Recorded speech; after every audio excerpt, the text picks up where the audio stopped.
Hey, Jinx! Truck stop!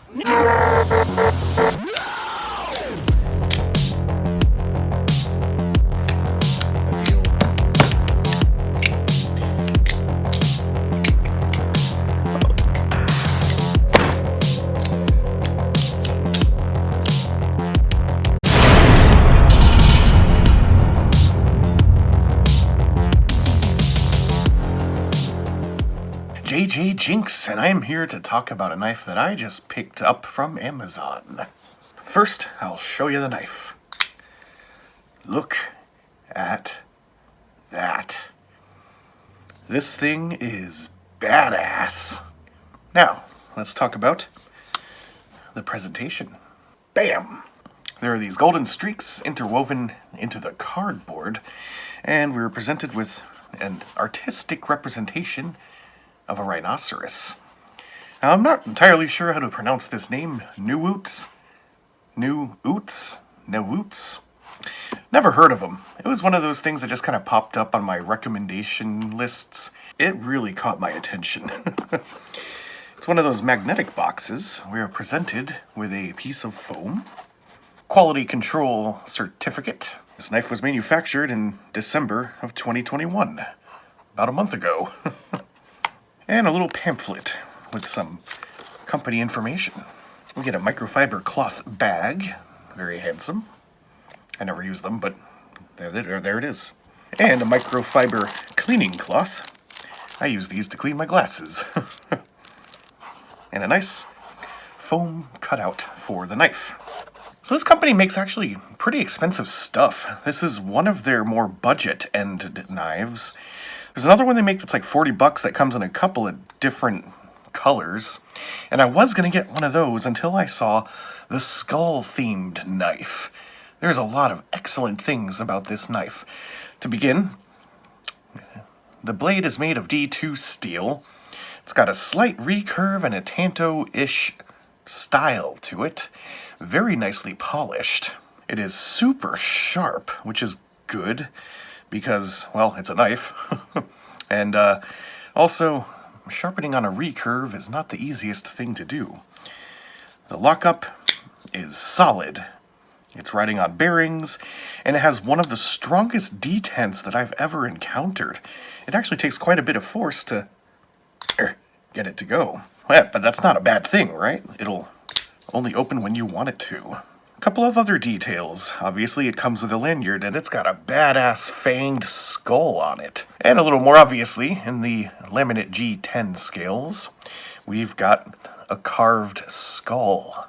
Now, I'm pretty sure I've said on more than one occasion that I'd like to see more knife makers utilize this alternating color laminate G10 approach, because by carving into it like this, you can do some really creative artistic things. For example, look at the CRKT fossil. And below the skull, we have this very sharp angled cross-hatching sort of deal going on. Very reminiscent of the Hogue Dika. Someday I'll get one of those, but today is not the day. It is liner locked, and it's riding on bearings, so it's very, very smooth. And it is kind of drop shut-ish. It's got an aluminum backspacer with your lanyard hole built right into it, and even the pocket clip has a badass, spooky-looking skull-type thing. It is tip-up only configuration, and the clip is not reversible. Just FYI. Check out the bolsters. We have this kind of proprietary-looking slotted screw at the pivot. I mean, it looks like a flathead screwdriver should be able to turn that. And around that pivot screw is a kind of subtle Damascus-ish looking material. I'm not quite sure what I'm looking at, but yeah, you see those wavy lines in there? That's just a really neat detail. And I appreciate that detail, as well as the machined pinstriping that they have going on the bolster. These lines are individually cut, and the lines even follow the contours of the chamfering. This is premium stuff. It's got a little bit of a Spidey-ish hole thing going on, which, yeah, I mean, you can grab onto it, but you can't flick it out with your thumb or anything. And they've even milled out a little bit of a fuller. Makes it look sinister. And we got a little bit of a harpoon-like thing going on the spine. So this knife caught my eye. It runs for $80, and I just had to have it. Those scales, whew, fantastic. But the coolest thing about this knife isn't even the knife itself. I saved it for last because it is unexpected. Check out the sheath. Bam! This is the most badass knife sheath I have ever laid my eyes upon. Now, it's not made of real leather, but check out the detail on this thing. Around the border, they got this bubbly, stipply kind of look. I mean, even the loop is shaped like a forked tongue, because on the front, you kind of got a snake's head thing going on with 3 tongues. Or no, maybe that's 2 fangs and a tongue? I don't know. And you got a horned skull for the button, so you can carry your knife in style.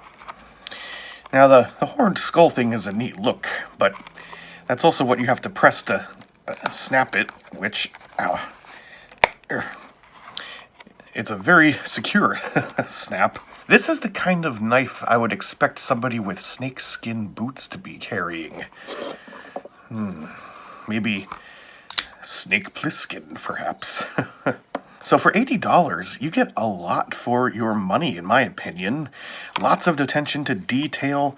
Everything about this knife just works so well. It's comfortable, and it's freaking badass. I would like to see different color combinations. Even if I could just buy the scales alone, I would enjoy maybe a red and black. The gray and black does look great, though. It gives it just enough subtlety to not look like a badass artistic mall ninja knife, but it kind of is at the same time. And so that's it. Just a quick video showing a new piece by Newootz. If this company keeps up this kind of thing, they're gonna go places.